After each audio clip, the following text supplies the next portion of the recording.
Okay, you ready to kick this off, Lucas? Let's do it. Just some housekeeping before we get started. First of all, we want this to be an interactive session, so if y'all have questions, please feel free to utilize the chat, use the Q&A function. I'll try to pause every section so I can take some questions as they come up. Feel free to come off of mute during that time. Other than that, at the end of this, we will have a Q&A session. So if you want to save your questions till then, you're more than welcome to. If you don't feel like coming off mute, chat is there for y'all. Other than that, let's go ahead and get this started.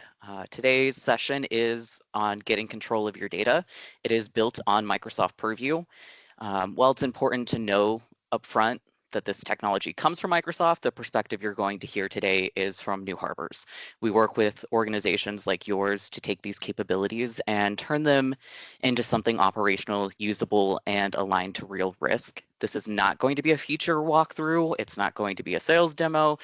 This is really about making data security work in the real world. Before we get into the technical content, we are going to just take a second to say, hey, this is who we are. This is how we approach data security and how today is going to go. So starting off, your security partner, New Harbor, was founded by Justin. He is a former CISO who could not find a security partner who truly understood the job. So he built the company and the partner that he wished he had. This mindset still drives how we work today. We're not here to push products. We're here to focus on being useful, meeting teams where they're at, and earning trust. On top of that, public sector and regulated environments aren't a side focus for us. They are core to what we do.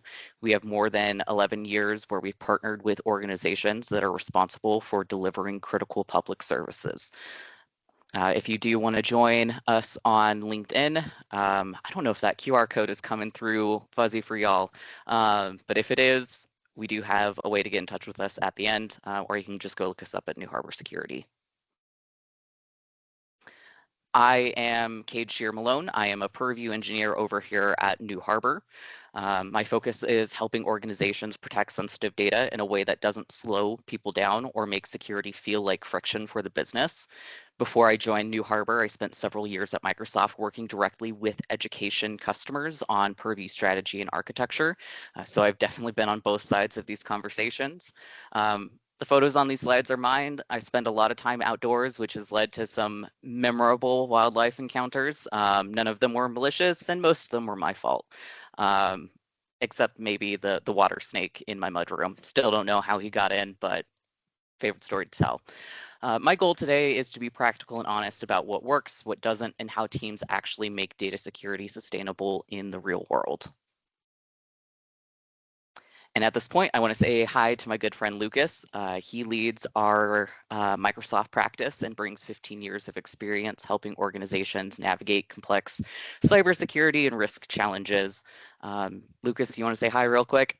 Yeah, hi, thanks. We know you have a lot of partners that you can choose from, so we appreciate you showing up here today. I'm going to talk a little bit at the end, and Cade will do most of the talking. Appreciate it.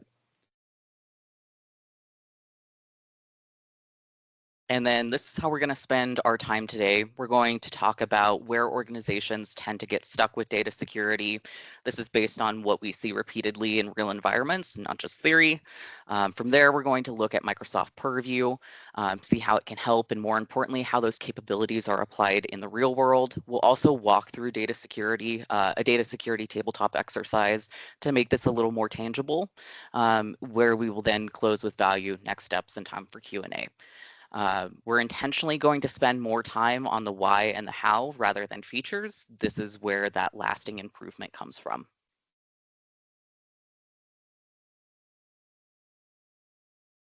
All right, kicking things off. So these numbers are not here to scare you. They're here to really validate what most teams feel every single day. Data incidents are widespread, insider activity is a real contributor to cost, and AI is increasing anxiety around data exposure. We see this consistently. Organizations don't lack intent or investment, there's a lack of visibility into where sensitive data lives and how it's being used. And AI didn't create these problems, but it's absolutely amplifying them. If you don't already have a handle on your data, AI is going to find those gaps pretty fast. If you've been in the M365 world for a while, this might be fairly reminiscent of Microsoft Delve, where you could go to a coworker's profile, click on it, see the things that they were working on, and if permissions weren't set appropriately, you could click on those things and access them. Very similar to kind of that, oh my goodness, we need to get a handle on this very quickly experience that people had. One thing I want to call out here is that data security incidents, yes, they can happen anytime and anywhere. And most of these scenarios are involving well-intentioned users. Phishing, copying files to get work done, sharing information in AI tools, cleaning up data before leaving an organization. These aren't edge cases, they're everyday behaviors. When organizations don't have visibility into their data estate, these actions can turn into risk very quickly. Our goal isn't to assume bad intent, it's to design controls that account for how people actually work. This slide resonates with almost every organization we work with. Most teams didn't choose complexity on purpose. They added tools over time to solve individual problems, and now they're living with operational overhead. This challenge isn't just cost, it's fragmented tooling that creates blind spots. When data is classified one way in one system and another way somewhere else, security decisions become inconsistent and slow, and that is where the risk hides. This is the downstream impact of that fragmentation. You've got duplicate data, inconsistent classification, redundant alerts, siloed investigation. It all makes it harder to answer simple questions like, where is our sensitive data? Who has access to it? What actually happened when something went wrong? When those answers aren't clear, organizations tend to respond by either locking everything down or accepting more risk than they realize. Neither option scales well, especially with AI in the mix.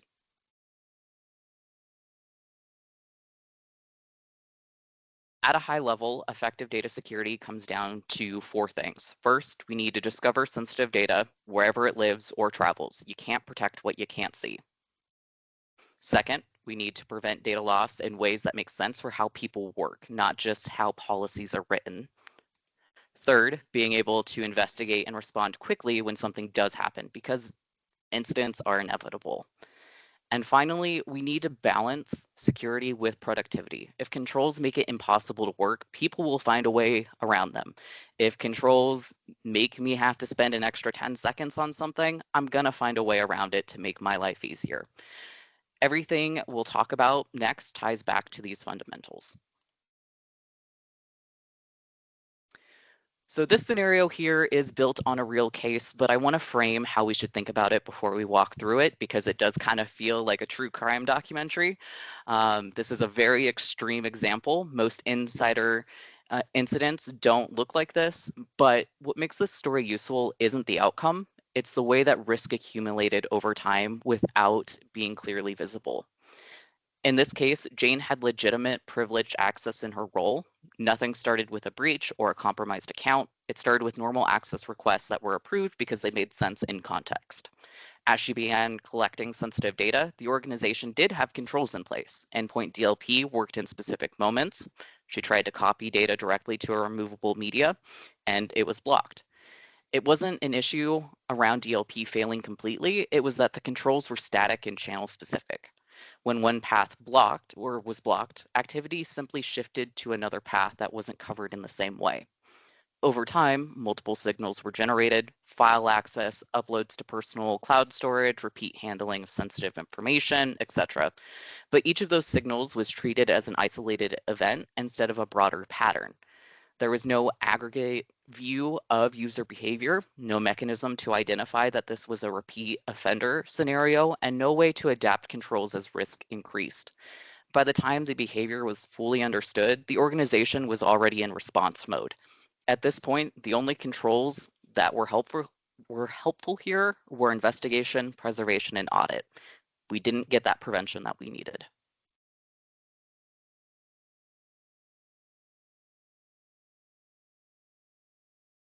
And this is where we kind of reset that conversation. So the takeaway from the previous scenario is not that organizations need to catch villains or lock everything down.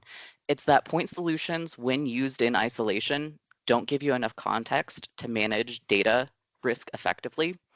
When organizations actually need, what they actually need is a unified way to understand their data, apply protection consistently, and adjust controls as changes happen over time.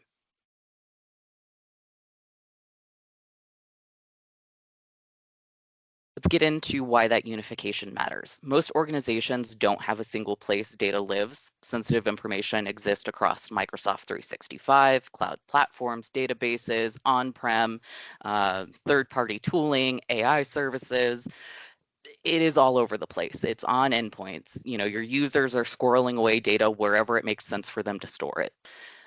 What Purview does is provide shared capabilities that span that entire data estate.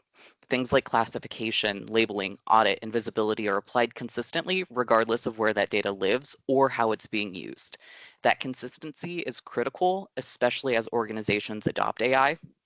If data is classified one way in an email and another way in SharePoint, or not at all in AI workflows, controls break down very quickly. From our experience, this is where tools or teams start to gain confidence, not because they've locked everything down, but because they finally have a common language for their data and shared control plane to work from. Most of our clients already own more of this capability than they realize. The hard part isn't access, it's deciding where to start and how to layer controls without overwhelming users. Purview is not a single tool, it's a set of integrated capabilities to help organizations unlock value from data while managing risk across its entire lifecycle. What matters here really isn't the words on the slide, it's the idea that data security, governance, and compliance are not separate conversations, they're different lenses on the same data. When those efforts are disconnected, teams end up duplicating work, missing signals, and reacting late. When they're integrated, decisions get simpler, outcomes improve. Again, Purview's value comes from creating a shared control plane where classification, protection, investigation, and governance can inform each other. This is what allows teams to move from static one-size-fits-all policies towards more intentional and adaptive protection. And everything is going to start with understanding your data. Information protection is about discovering and classifying sensitive data at scale, using automation rather than manual effort. Labels give you that common language for data across emails, files, Teams, SharePoint, and beyond. Without that shared understanding, downstream controls like DLP and insider risk are much harder to apply effectively. One thing that we emphasize with our clients is that labeling is not a compliance exercise, it's a prerequisite for meaningful data security.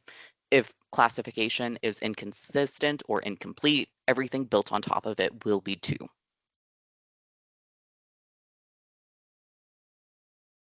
DLP is often that first control organizations think about, and for good reason. It's where policy meets user behavior.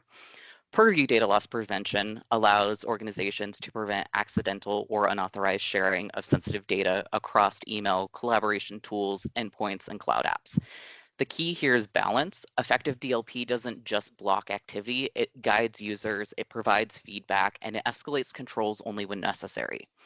This is also where many organizations we work with get frustrated. Static DLP policies can either be too permissive or too restrictive. That's why the context and integration that we'll talk about in the next slide matter. Insider risk management adds on an important layer that traditional DLP doesn't provide, that behavioral context. Instead of looking at individual events in isolation, insider risk helps identify patterns over time that may indicate elevated risk. This is not about assuming, malicious intent. It's about understanding when behavior changes and when additional scrutiny or controls may be appropriate. Built-in privacy protections are critical here. The goal is management, not surveillance. From our experience, this is where organizations start to detect issues earlier before they turn into incidents.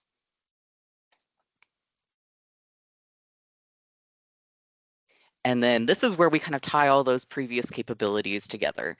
Adaptive protection allows organizations to adjust controls dynamically based off risk signals. Instead of applying the same policies to everyone all the time, controls can tighten or relax as behavior changes.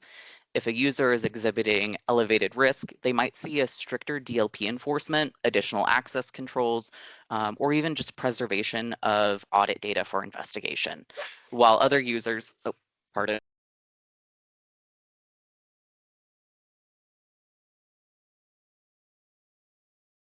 The hound likes to let me know when deer have come up to the lower pasture. So he was just letting me know if you can hear him bark. Um, where did I leave off? So basically, as you have a riskier user, we're able to change the level of controls on them or provide additional restrictions that other users don't get. We're going to let them keep working normally because they're not misbehaving. Before we move into the demo portion, I did just want to take a quick pause. Do we have any questions? I'm not seeing anything in Q&A, but feel free to come off mute. All right, so real quick, we are just going to cover information protection, insider risk management, and take a look at adaptive protection with DLP. This is where I want to spend more of our time. So if there are any questions while I'm going through this, because I'm sharing out my screen, I'm not watching chat, so feel free to interrupt me or Lucas, wave me down if I am missing anything. But let's go ahead and jump into information protection first. I was in it earlier today, so thankfully it's over here on the sidebar so I can quickly get to it. If you're not seeing it when you're in the Purview Admin Center, going to the Solutions page gives you a drop down of all of the things that are available to you. We'll go into information protection. If we take a look at this, we have a really great overview slide. I do appreciate that Microsoft has started putting the setup tasks in here, any recommendations that they, want to apply to our configuration for improvement, those all come up.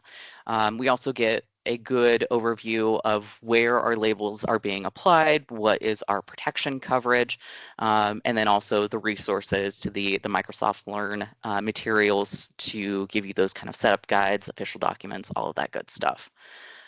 Let's go ahead and jump into sensitivity labels. In my environment, I have a couple that have already been configured. The big recommendation of mine is if you have a data classification policy, start with that. Pull up your data classification policy. Whatever you call confidential, match that here. Give your end users kind of that shared experience that they can expect. Use the same verbiage that you use in that policy that's published to your end users. That makes it much easier to create your sensitivity label strategy going forward and figure out, where we want to apply these, what kind of data we are making these labels for, etc. We'll go ahead and just jump into one that I have created already. We're going to edit that label. You can see in here, we've got a couple of different things. The display name, this is what the end users are going to see on the content that's being labeled. The description for it, we can put in a different admin description for who's going to be managing it. This may include the types of data that they're going to apply this label to, things to help them quickly make decisions if we're going to deploy this for them to manually apply. And my laptop's in the way, so I can't see the next button. We can decide where we're going to scope these labels to. Do we just want to deal with file and data assets? So, those objects that live and move through your environment. Are we looking at emails? Do we want to protect meetings? Do we want to extend this to groups and sites? Make sure that people who, do access control, basically. We have that complete ability to scope those locations here. what kind of protections do we want to apply for these items? Sensitivity labels are great because you're basically tattooing these protections onto those data objects.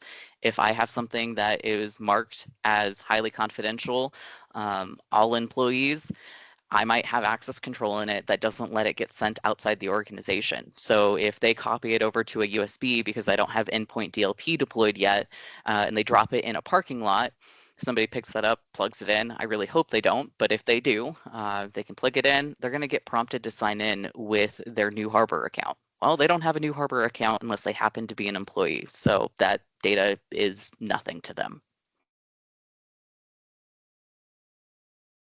We can configure access control settings. Do we want to enforce certain settings? Do we want to allow them to collaborate with certain domains? Do we want to make sure that this stays internally? Or do we want them to, have control over how this label gets assigned? We want to be able to, email this document out to the end user.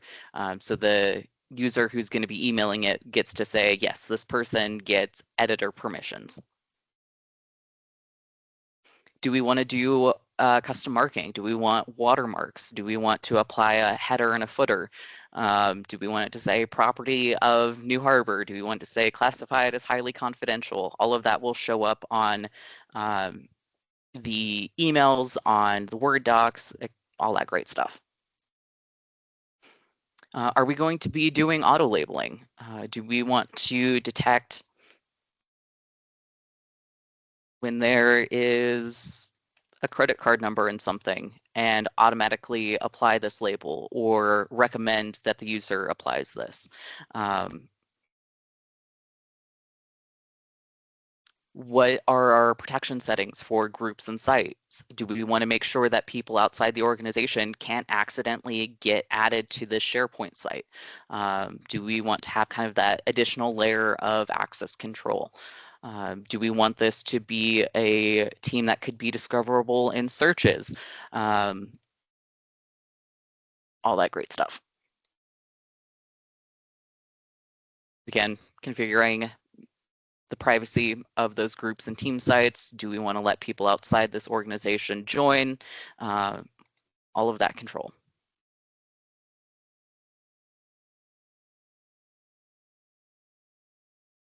So I'm not going to save this, but very straightforward, creating these labels, creating your strategy around it, starting to work on where do we want to apply these labels? Do we want to just have users manually do it? Do we want to automatically do it when we discover sensitive data? All of that great stuff. Now, labels, when you create them here, they just exist in your tenant. They're not doing anything by existing here. I could add 72 more labels here and they will not do anything until we actually move into publishing a policy. We'll go ahead and start with the label publish, where we're not looking at sensitive data, we're not automatically applying things, but this allows us to say, okay, end users are allowed to have these labels that are going to show up in their, just grabbing a Word doc real quick. It's going to be able to show up and they're going to be able to click and manually define their own data. Do we want to give that ability to the end users to do the manual classification? How do we want to enforce this? Who's going to get these labels? Are we going to force them to apply a label to their emails and documents? Are we going to say, hey, when you have a label, we're going to allow you to make it more restrictive or less restrictive. But if you're going to lower it, from highly confidential to public, you need to tell us why you're doing that. Do we want to put in a custom help page that links to maybe our data classification policy or how to use labels and how they break down? Do we have a default label that we want to apply? So when I open a Word document, it's automatically going to be general or it's automatically going to be confidential, all employees. Same with email. I'm just going to mute the background noise. There we go. This is all can be done in a way that while yes, we are allowing users to manually label their stuff, we can make it easier on them or just make it second nature. It's not about forcing them to do something. It is about building habits where they know that these labels are there for them to use and to protect the way that they collaborate. Again, not going to say this policy because I already have a couple that exist, but that gets labels out into your environment for your end users to start taking advantage of. And then this is where the magic really happens. You can see that I've got two policies right now for HIPAA. I am looking for HIPAA protected data, and I want to be able to apply a sensitivity label automatically when my criteria is met. We'll go look at the one that is currently turned on. Edit that policy. I'm clicking faster than Purview is moving. Here we go. What label do we want to apply? Maybe we do have a reason for HIPAA data to go outside the organization. Maybe I am a receptionist at a medical clinic and I need to send someone their reports. So we have a label that allows us to send them sensitive information and apply encryption and do access control so that it can't accidentally be opened up by the non-patient. It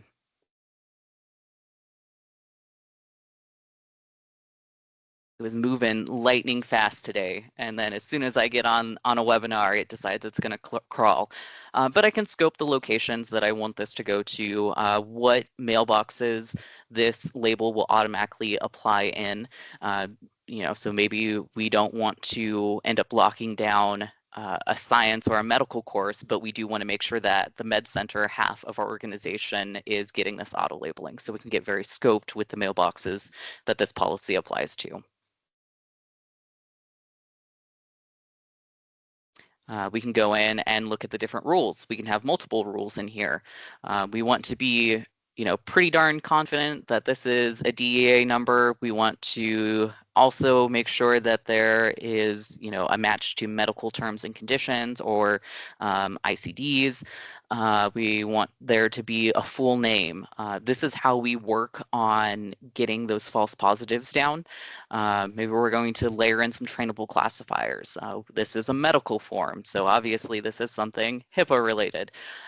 We can apply exclusions. Of course, we can make these or statements. Maybe we're not getting enough hits, so we can come in here and play with the confidence or instant count. This is all very, very tailorable to your environment. And before a label can be turned on, we have to run it in simulation mode. This is grayed out. This is the fastest way to nuke your environment. End users will show up at your house with torches and pitchforks if you just have this turned on. So Microsoft says, nope, you got to run this in simulation mode first, because if it starts classifying data and restricting data and applying access control to your data that doesn't necessarily match the conditions, it's not going to be fun to have to go through and undo all of that work. So running it in simulation mode allows you to go in and review the things that it says, hey, these are the things that we are going to label once this is turned on. You get to go in and review those emails. You get to review those documents. We can also just leave it off for right now if we want to build things out and then go from there. But the simulation mode is fantastic because you actually get to go in and review that data before it gets turned on and you create a massive change to your environment.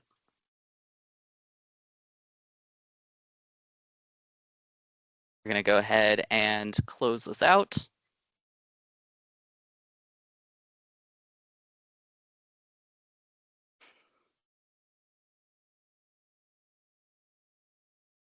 Oh, wrong one. That's actually the one that I wanted. We'll close these. Once sensitivity labels start getting used in your environment, you do get an overview of where they're being used.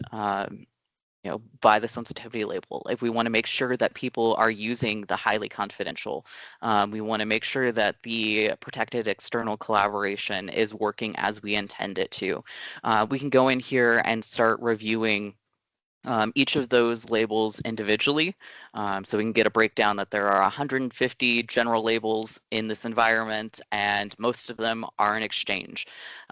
We can go, and if you have the right permissions, this is not something that out of the box you have, we could actually go into SharePoint and go into the individual SharePoints and actually click on the document that's labeled as general to see what that is. So very, very straightforward. Moving on. So we're going to jump over to insider risk management. Now, this is a demo environment, so I had to go and be my worst self for a couple of days in here. And because I have my policies so scoped, I actually was only able to get one alert. So you'll have to I'll have to apologize for that. So let's go ahead first, jump into policies. I have a couple different policies in here, and I see I've got a hand up. Joshua, what's up? Thank you, Caden. How are you?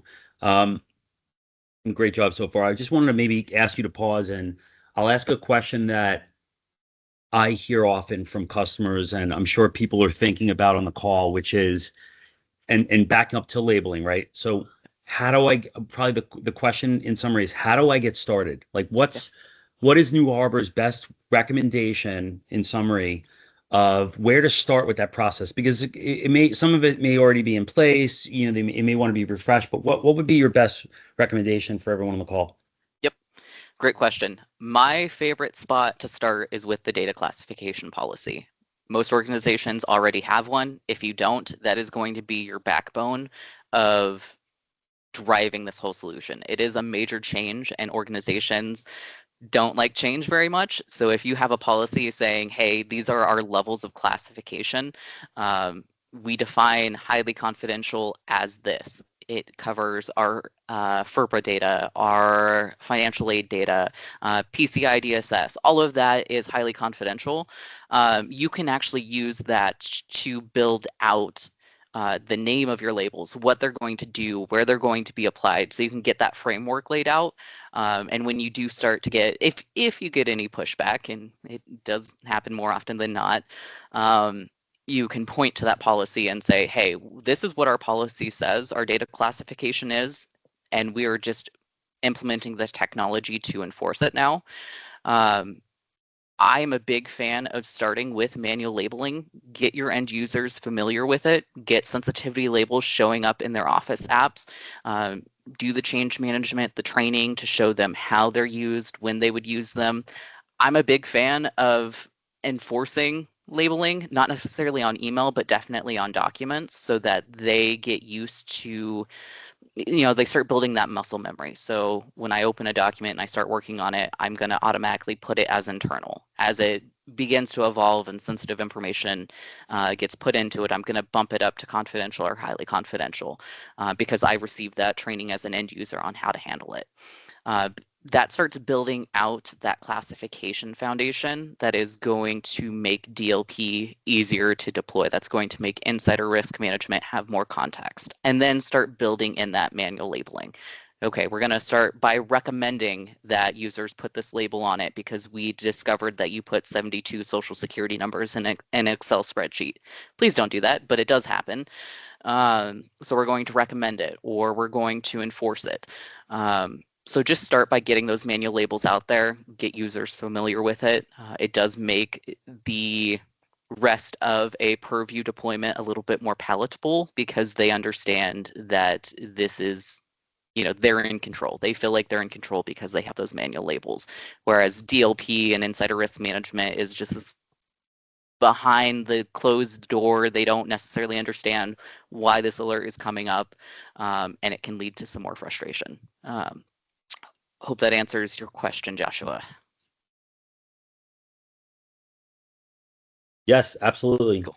And I appreciate you sharing that. I agree. User education is definitely kind of the long end of the tail, if you will. So I think starting there and getting more in the boat with why it always makes sense. So appreciate that. Thanks, Kate. Yeah, thanks, y'all. All right, any other questions before we move into IRM? Great. So insider risk management is great because you start, again, you're getting that big picture of user behavior. We're not necessarily looking and seeing that, oh, we're watching over your shoulder and seeing everything that you're doing. We're just understanding how users are interacting with data and how that may change and how that may introduce additional risk into the way that people work. IRM is really great because you can build custom policies or you can work off of a template.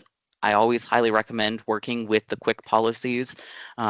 First, these couple of policies here are a really great backbone to start working in IRM. Not all of them are going to be used right off the bat, but definitely starting to work with the data leaks, starting to work with data theft from departing users, looking for email exfiltration. These are my favorite policies to actually start with.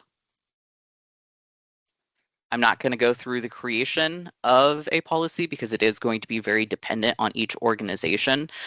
There are millions of indicators that we can choose from, and that's an exaggeration, but just barely.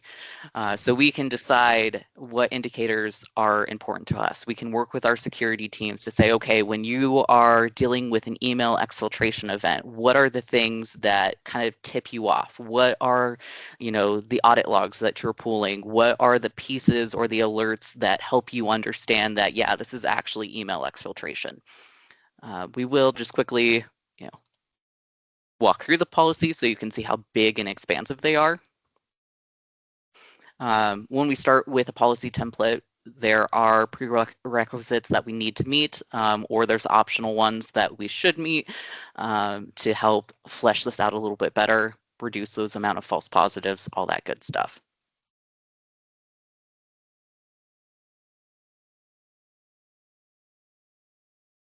I have it scoped to very specific users right now. Again, demo tenant, but we can also exclude users and groups. What is the content that we want to prioritize? Do we want to prioritize content right now? Where does it live? Are there certain sensitivity labels, certain sensitive information types, certain file extensions? If we know that all of our CAD files are going to be sensitive, we can go ahead and start looking at prioritizing that over a text file. What locations do you want to? So we again can start breaking down very specifically. In this environment, my crown jewels are my Pathfinder and Starfinder PDFs. I do play a little bit of D&D, but it's been Starfinder, Pathfinder for most of my life. What sensitivity labels are we worried about? If content is associated with these sensitivity labels, it's going to get a higher risk score. What kind of sensitive information are we looking for? In this environment, my PDFs for Pathfinder include a lot of kind of HIPAA or health-related terms. So for this demo, I've added in HIPAA. What trainable classifiers are we looking for? Medical forms? Are we worried about finance stuff? Again, if something happens with items that match these, it's going to get a higher risk score. And then how do we want to start to prioritize or score all of these activities? And what are the triggering events? Users are downloading stuff. People are bumping up against DLP policies and violating them. All of that stuff. And again, you can get very targeted with this. Maybe we're not necessarily worried about them uploading files to the web. Maybe we're only, worried if they delete stuff, download it, delete it, and then move it. We can get very, very specific here so we can get to the core of our incidents. We've got thresholds for triggering events. I always recommend that you start with the built-in thresholds, but if you feel like not enough activities are being flagged or too many are being flagged, we can come in here and, again, customize all of that. And when I said there was millions of indicators that we can choose from, again, exaggerating just a little bit, but you can go through the indicators that you are looking for. We can add in additional ones. I always recommend checking this out every couple of months because new indicators do get added into IRM. My favorite one by far is being able to pull in the intra ID information, or intra ID identity protection indicators as well. That was something that when IRM first came out, I was like, oh, I can't wait to see this. So I'm glad it's there.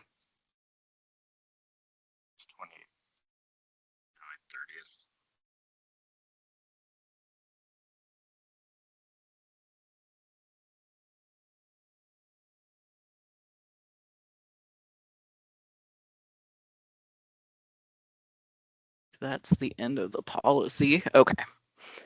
So you can see I've got this one policy. It's fairly healthy. As these policies work, it will start to provide recommendations. Hey, you should work in these indicators. Hey, this isn't triggering the way that you want. Let's go in and take a look at how we can make this policy more effective.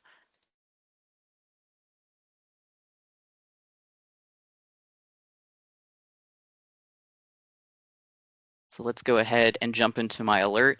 I'm a big fan of IRM because it doesn't have to be, again, a watchman. It can be if you want it to be, but in this case, I have it turned on so that my user is anonymized while I am initially triaging incidents. As it becomes escalated, if I need to bring in HR, I need to bring in legal, I need to bring in campus police, we definitely can de-anonymize that user. But me as somebody who is just initially triaging the alerts that are in here. This allows me to approach it unbiased. It allows me to preserve their anonymity. And if it's a false positive, I can just quickly work through that without having to be super nosy about who this user is and what they're doing. So let's go into this incident. And we get a lot of great information just right off the bat. Okay, what are they doing? At a really high level, we can see that files were accessed, labels were removed, emails were sent outside the organization, files were downloaded, they were actually deleted, they were moved to the recycle bin in SharePoint Online, they were collected. So we can get all of these different insights just right off the bat. But nobody really enjoys going through these one by one. So let's go ahead, take a look at the detail pane. This usually pops open as soon as you open an alert, but it is just that little details button. We can come over here and see, okay, so what generated this alert? Why were all of these actions gathered? Well, there were two emails sent. One was outside, two emails were sent to one person outside the organization with attachments.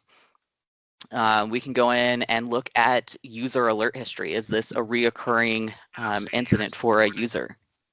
We can see when the last triggering event happened. And again, user details are anonymized. I don't know who this is. I have a pretty good idea because I'm the only one in this tenant, but for the sake of this, we don't know who this is. Let's go ahead and move over into the risk factors. So let me collapse down those details.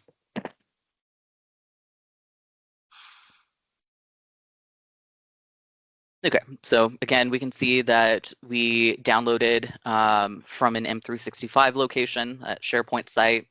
There was 3 files that were collected and exfiltrated, so 3 files that actually left the organization. This user sent 3 emails to an external recipient. One of them was a public domain. When I see public domain and email sent to self, I usually think that it's a personal Gmail account or Outlook, something like that. We can see that activity account. So our priority content is actually being tracked here. That indicator showed my SharePoint sites. It showed sensitivity labels. All of that is going to be shown here because that is priority content that we are protecting with that policy. We can see who the top email recipients were. So 2 emails went to cshare@newharbor.com, newharborsecurity.com. 1 went to an external account.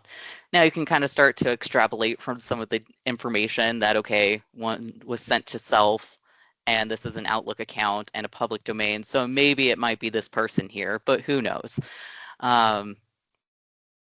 And then we can kind of really dig into that. Okay, we understand what the risk factors, why this alert was generated.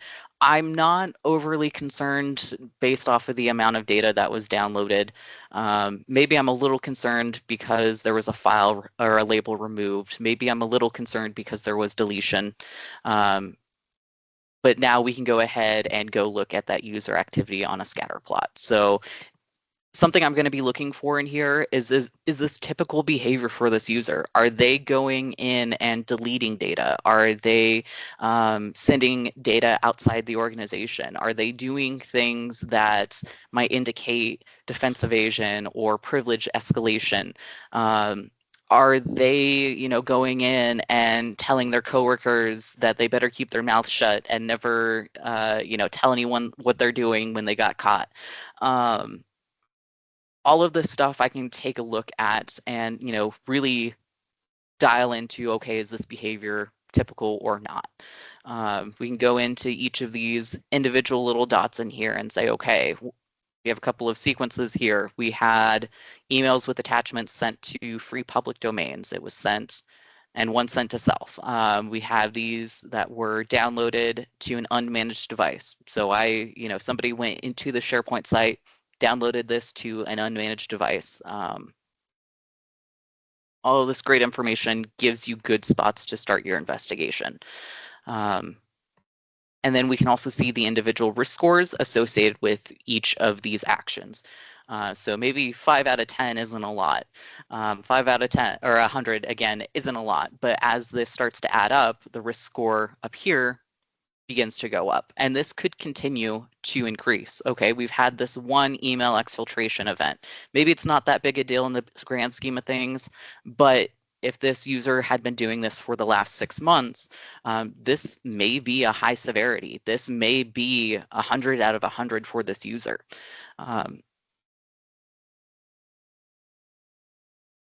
Let's go into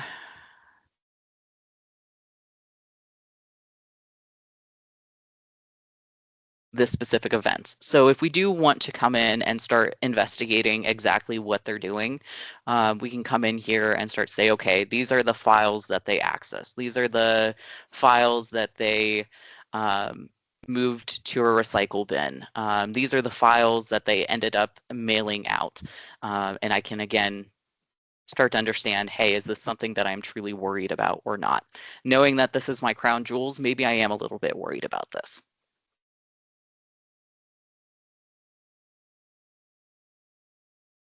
If I do decide that this is something bad happening that needs to actually be investigated, this is where I would come in and I would confirm and create a case.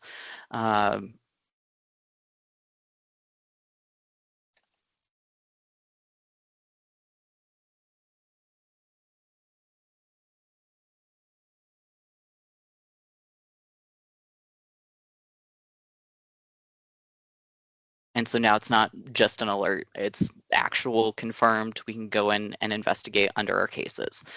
This is where we can, say, hey, we're going to add legal into this. We're going to add HR into this. What actions do we need to take? Do we need to turn off the anonymization? All of that great stuff. As this begins to populate, it will say, okay, there were classifiers detected on this. There is healthcare information that was detected. Some of this can take a little bit to populate, but again, this is a demo tenant. Hey, Cade. Yeah. We've got a question in the chat. Karen wants to know, is that the risk score of the user? The risk score of the user is, so this is a risk score related to the incident and what's happening. So the overall, not necessarily just assigned to the user. It will start to assign a risk score to the user. I believe it's in, yes. So we can come in here.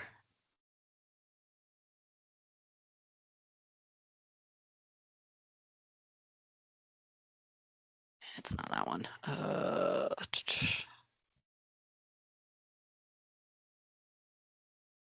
Where's that button?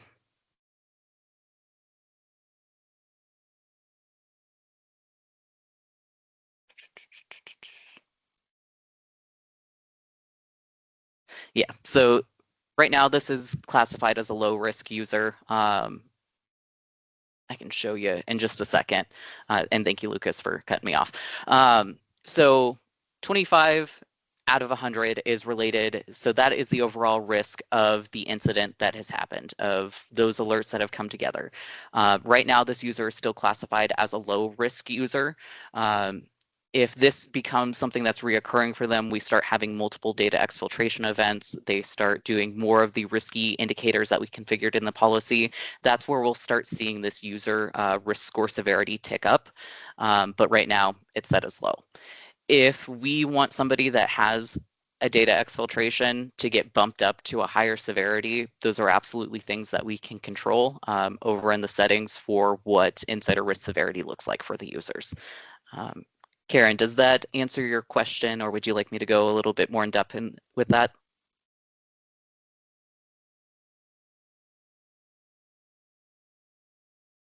Perfect. Thanks, y'all. I am going to take the last 6 minutes before we need to move on, just to quickly go over data loss prevention.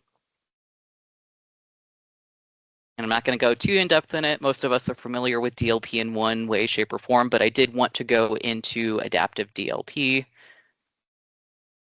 just going to do a custom policy here.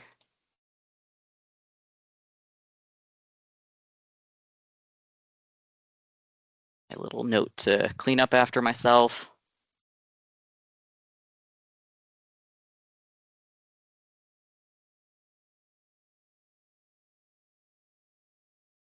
Just make this a quick email one. Am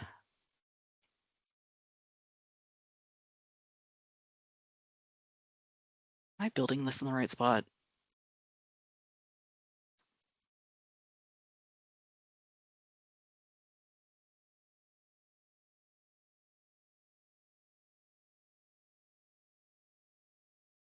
It's been forever since I've made an adaptive DLP policy. Yeah, there we go. So we can come in here and start to, say for certain conditions.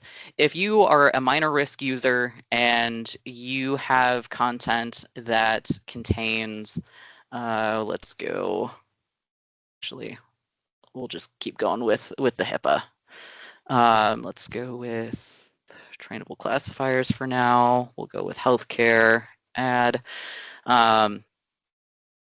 Maybe this is not going to be something where we're going to, slam the door shut in your face. You're not allowed to send this email. Maybe what's going to happen is we are going to, say, hey, are you sure you want to do this? We're detecting healthcare data in here. We're just going to give them a prompt.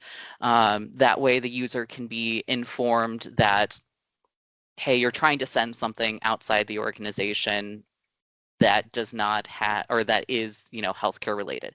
If that's a normal part of their workflow, fantastic, great. They're going to click OK. They're going to be able to keep going on their day. We're good to go.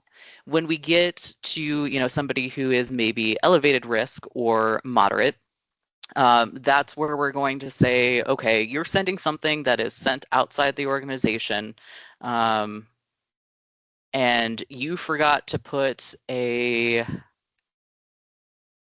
they've got a content is not labeled. Maybe we want them to use a specific sensitivity label in it. I scroll past it. We'll just do it then. We'll say that your content is not labeled. You don't have, your confidential. We're not doing the access control on it. Maybe what we're going to do is just, no, you're not allowed to send this, period, end of story, to people outside the organization or anyone at all, because you are that high risk user.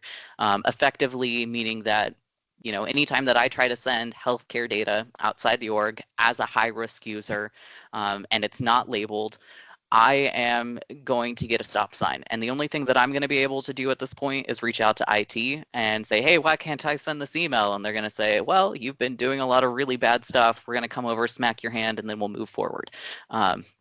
maybe that's not your workflow. Maybe yours is a little bit nicer.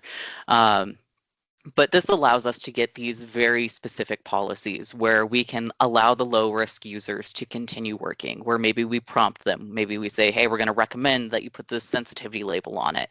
Whereas you're a high risk user, we're stopping you in your tracks because you've shown this repeat issue of breaking the rules.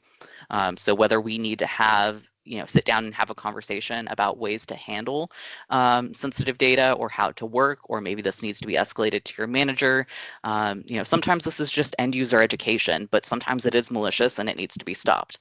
And this becomes kind of another indicator that something is going on in your environment when you get an alert as an admin saying, okay, we had somebody violate the elevated risk policy. That means that they're an elevated user. We need to go investigate very quickly.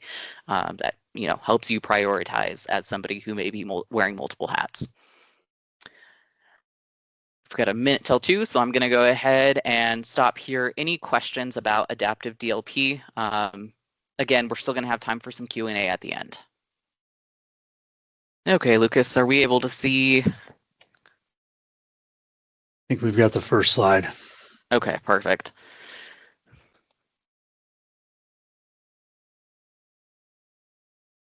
All right, so now that we've talked through that approach that organizations need to take, this slide is going to connect back to the Purview capabilities themselves. So it's going to bring it all together.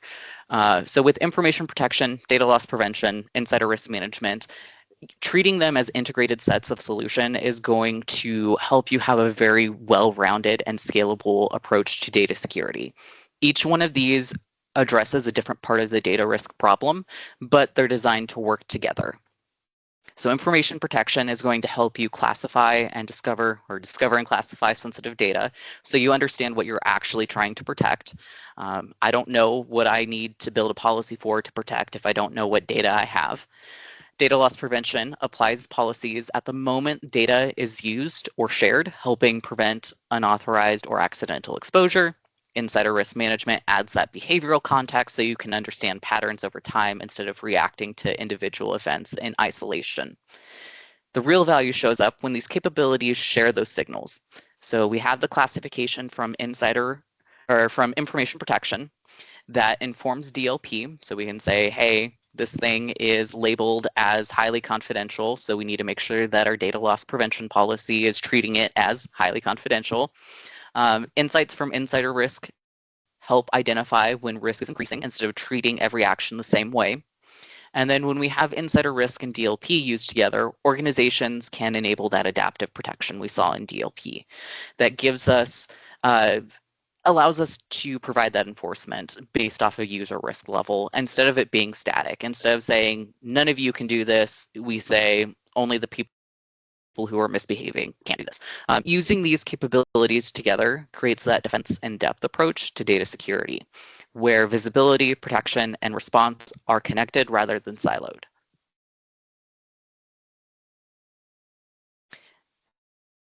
And we are going to revisit that earlier scenario, but this time we're going to focus on how coordinated controls change the outcome.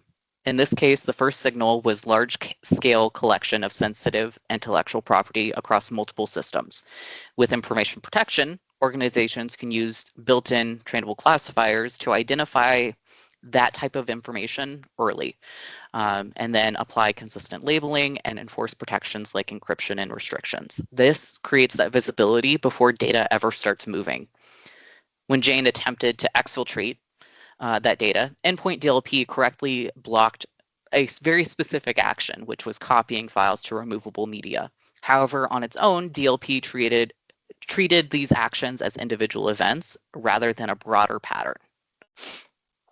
And then that's where insider risk adds that critical context. By aggregating signals over time, insider risk could have been identified from the repeated attempts to move sensitive data. And that would have flagged Jane as a higher risk user earlier rather than after the fact. The additional behavior signals such as inappropriate or threatening communications could have surfaced through integration with communication compliance. There would have been further elevated risk and feed into adaptive protection.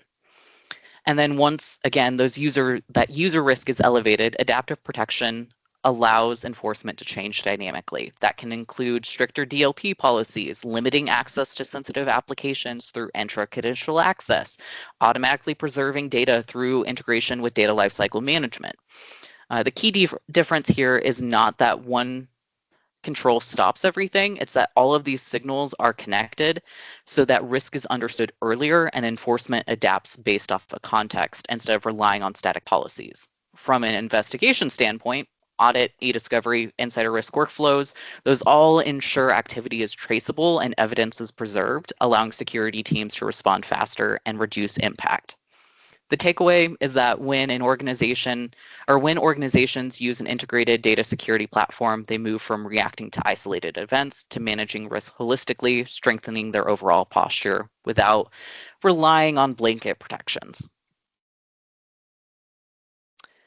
With that being said, I do want to move into the tabletop exercise. Okay, are you able to hear the very suspenseful music in the background? Great. Okay, so before we get started, this is the tabletop portion of today's session. I'm not going to make y'all move into groups, anything like that. The way that this is going to work is I will post polls as we go through the 3 different scenarios.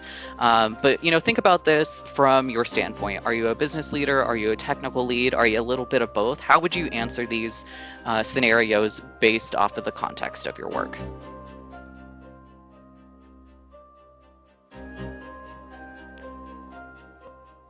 The last day, a critical juncture.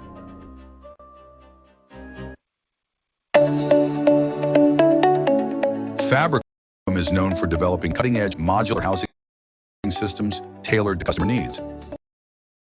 They currently use Microsoft 365 E3 for productivity and rely on a trusted security partner to manage external threats like phishing and ransomware.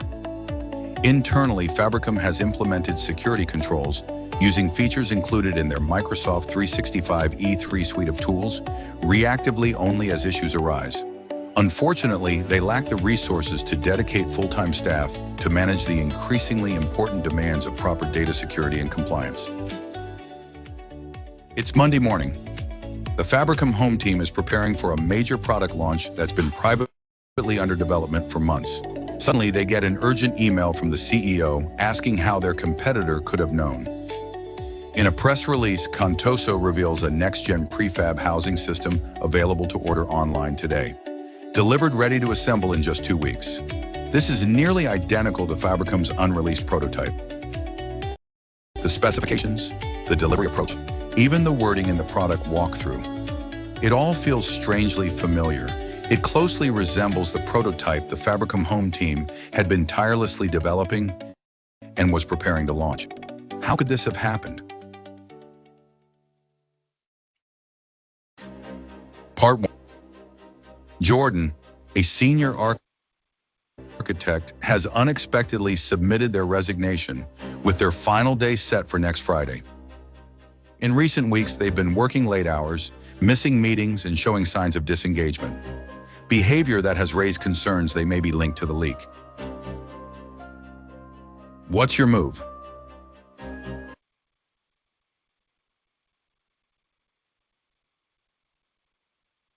My polls are taking a second to load. Oh my goodness. Okay, so the departure and launch. This should show up for y'all in chat, but feel free to choose what option you would take. This is anonymous, so I don't know who's clicking what option. I'm not grading you on this, but feel free. What's your move?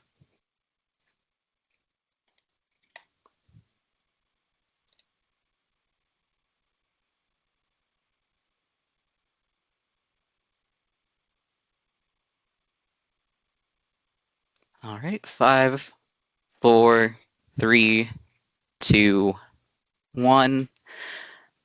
So overwhelmingly, people said option E, with the next most popular one being option A. So let's go ahead and jump into option E. You attempt to investigate Jordan's access. You initiate a review of Jordan's file access and activity logs. Outcomes. Your team discovers sensitive project files were stored in Jordan's OneDrive and departmental team site. Several files lack sensitivity labels or encryption. Jordan did not apply appropriate sensitivity labels to emails before sending. You are unable to determine what Jordan did with the files after accessing them. Congrats on choosing the best option with the information that you have. Here are some discussion points. First, do you have sensitivity labels deployed and attached to all your data? How confident are you that all sensitive data is protected today? Would automatic or context-based protection have helped? Finally, do you have policies that control what actions that users can perform with sensitive data? And feel free just to think about these. I know we're running a little bit short on time, so I'm not going to harp on it. But as we are thinking about this in the context of insider risk and Purview, these are really great talking points to start thinking about how you would use this. How do we improve the outcome? Adaptive protection, combined with insider risk management and data loss prevention, would have prevented Jordan from accessing or further exfiltrating data once the suspicious activity was detected. Automatic labeling and encrypting of sensitive data would have ensured any data Jordan already had in her possession after leaving would be unusable by her or the competitor. Part 2, the investigation. I'm going to go ahead and publish the next poll before I move into that one, since it's being a little slow.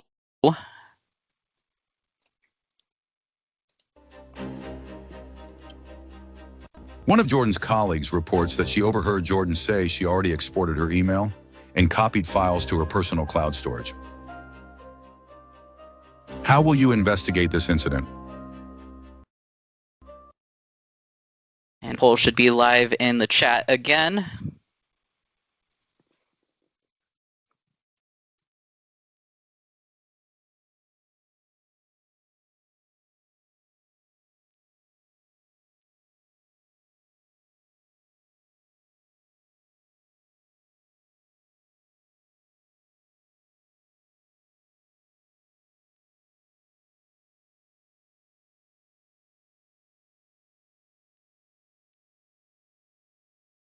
Okay. 5, 4, 3, 2, 1. Someone has a pretty mixed result. It looks like majority have said option E, with option C and D being pretty closely tied, and an option A. So let's go ahead and move forward with option E. You enable a hold on Jordan's email and files to preserve evidence and initiate a forensic audit. Outcomes. You successfully preserve evidence from this point forward. Your IT team confirms data loss prevention, often referred to as DLP, was active and was triggered by Jordan's activity. They provide a list of files Jordan downloaded from SharePoint. IT tells you they turned off DLP alerting months ago. Forensic audit is inconclusive. You realize you needed DLP active on Teams and Jordan's laptop. That's a really great point, Christopher. Jordan is an E3, so automatic labeling isn't extended across the M365 ecosystem. Auto labeling is an A3, E3, or A5, E5 capability. And since this is an E3 organization, they're going to have to look at, recommending that they apply labels or with add-ons, correct? Yep. Discussion points. Does lack of malicious intent prove Jordan's actions were harmless? Does this give you a complete picture of the data leak? Where is visibility lacking with this approach? Why do you think IT turned off DLP alerts? How do we improve the outcome?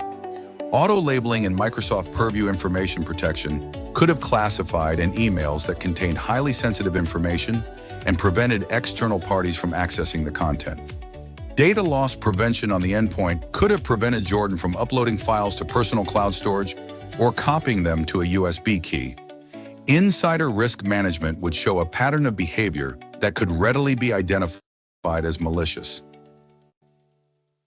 Part 3, the response. I'll get that next poll published.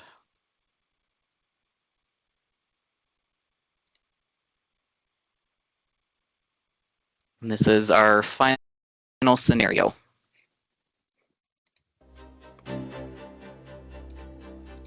You confirm Jordan took confidential client data. Legal and HR are getting involved, and you must now contain the breach and prevent recurrence. How will you prevent future incidents?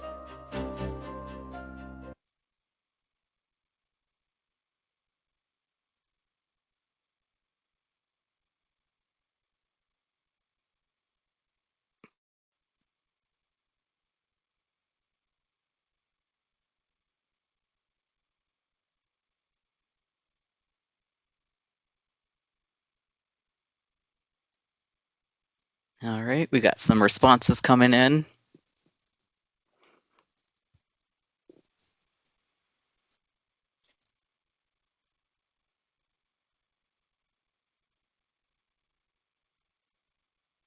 Okay, pretty overwhelmingly, option C is the way to go. So let's go ahead and move forward with option C. Using the existing Microsoft 365 E3 capabilities, you enable more DLP policies and turn on alerts. You also create a policy to require users label and encrypt any sensitive files in email and ensure end-user activities are audited. Outcomes. Employees remain productive using the tools they're familiar with and limited additional training. Future terminated employees lose access to sensitive files and emails they may have downloaded. Users need to take manual actions and are required to know what is sensitive. IT needs additional resource to process benign DLP alerts.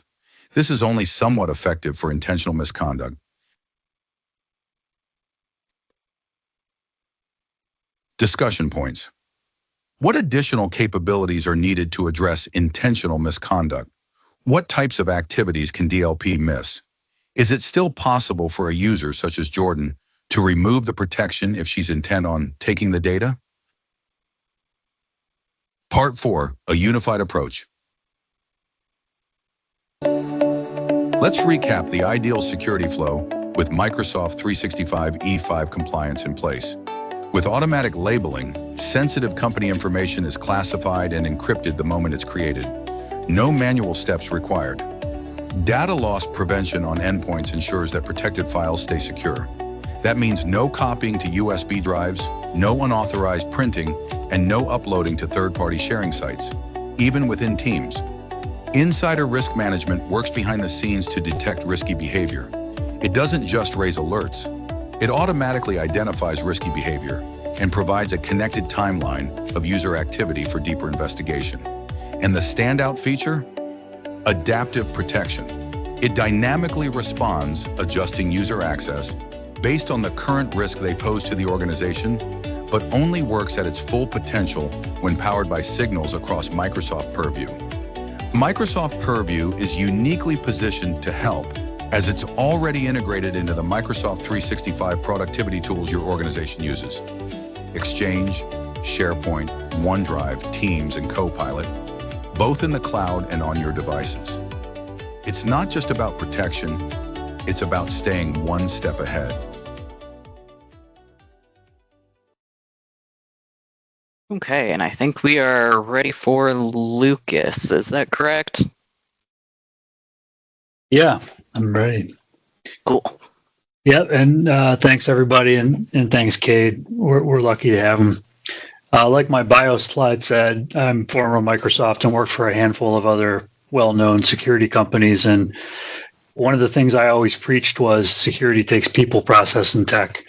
And so while Cade just talked about the tech, New Harbor kind of manages the people and process part. So I'm going to talk through that a little bit.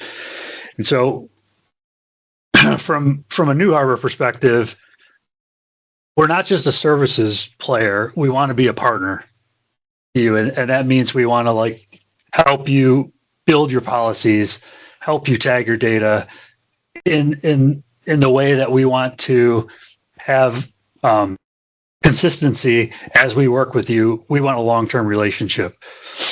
Let's face it, the regulatory burden is real, and cybersecurity is such a widespread problem. We get stuff like GDPR and CMMC, and it's hard to keep up with. And this new age tech allows us to operationalize compliance, which I think is really neat. I think our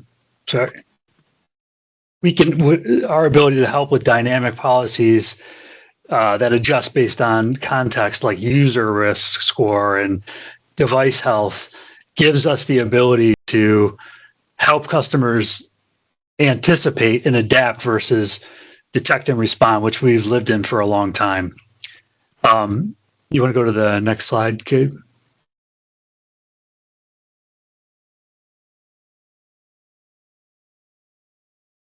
Yeah. So I want to talk a little bit about our approach. This isn't necessarily the way we work with every customer, but it's some trends that I've seen as we work with customers. It kind of flows like this. You can engage with us any way you want. We're a pretty nimble organization, but typically when somebody comes to us and says they want help with Purview, we typically start with helping them secure and govern their data. That means classifying it, labeling it, tagging it, and helping them with policy creation. And honestly, that's really the hard stuff. And this isn't over the shoulder help. This stuff really gets done hands-on keyboard wise. And I think there's a lot of value to that. Secondly, we get a lot of requests for AI. And so we'll come in and we'll help people understand where AI is in their environment, how people are using it, whether they know about it or not, and help them build a strategy for adoption of AI, et cetera. And then we help, like I said in the last one, we help people operationalize compliance to help them anticipate and adapt versus detect and respond. And I think that's a really cool thing in today's day and age that modern technology allows us to do. The last part is similar to what Cade talked about in the beginning about how our company was built. Justin was frustrated with all of the different vendors that he had to partner with to do security, and they would just point fingers at each other. So if you look at our capabilities at New Harbor, we have a pretty broad set of capabilities. The continuous monitoring piece is taking, after we built out your Purview for you and operationalized it, we can pull that data into our SOC and monitor your organization from an insider risk perspective, which I think is really cool. How nice is it to be able to go home at night and sleep knowing that you've got a 24/7 SOC looking at insider risk use cases on your behalf, and not only detecting on them, but when we set this up, we talk to our customers about how they want to remediate it. And then so if we see something like this going on, you can give us access to just, take away their access, or you can set it up to where we have to call you and you have to go do a human-based investigation. We determine that at the point of sale. So like I said, we're very nimble, but the idea is that we can take this journey with you and provide security measures across protect, detect, and respond along with services as a partner. You can go to the next one, Cade.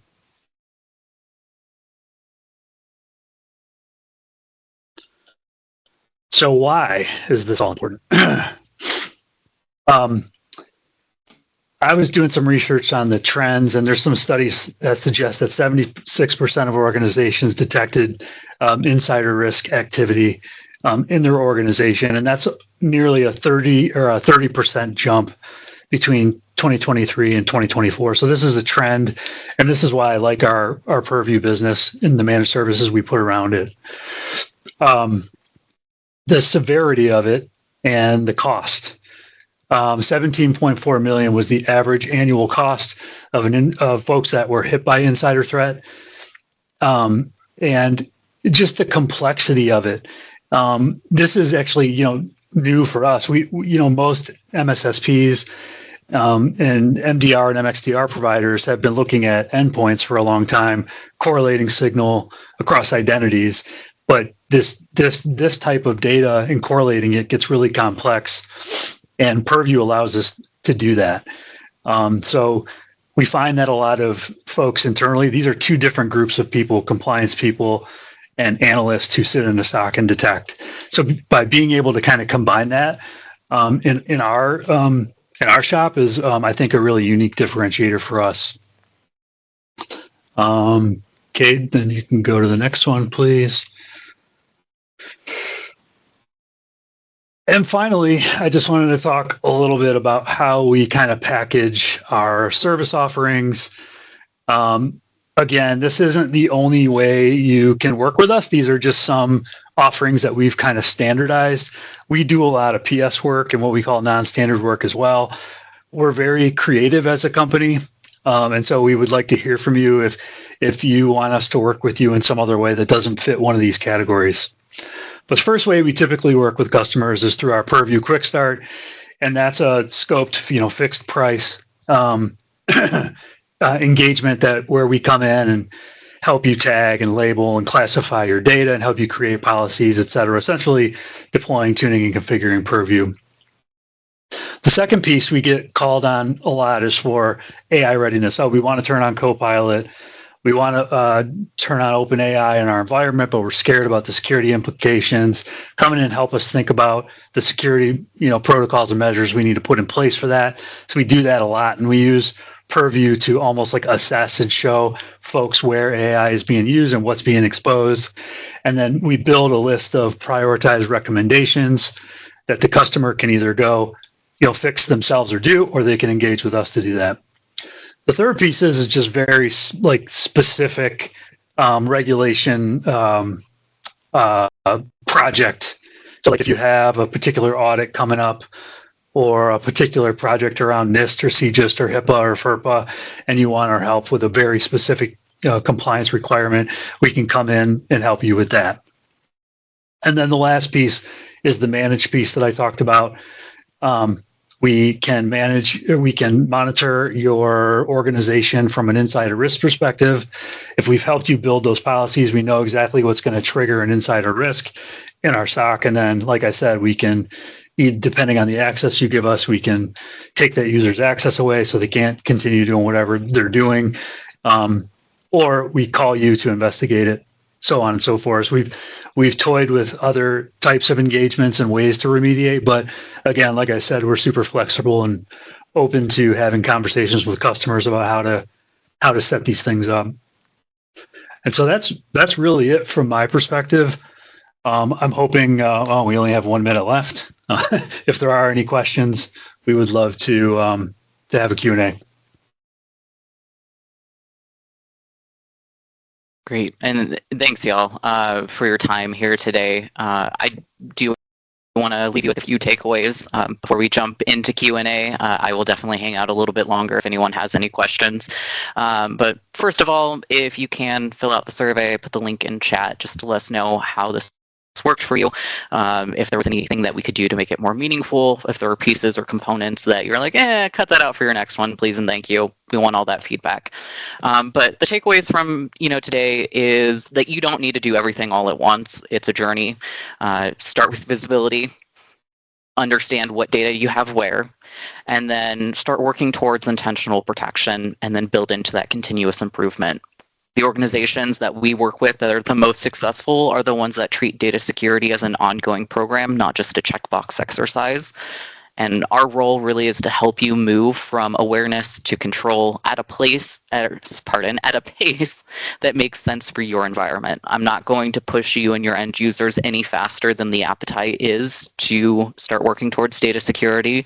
We're going to put controls in place that can, make sense for the way that your end users work, even if it's not a standard deployment of Purview, even if we have to layer in some Microsoft Defender for cloud app protections, even if we have to look at intra-conditional access. We are going to do this in a way that makes sense for your end users and how they work, so they don't show up at your house with torches and pitchforks. But with that, I would love some feedback from the survey. Other than that, I will just hang around for another 5-10 minutes for any questions.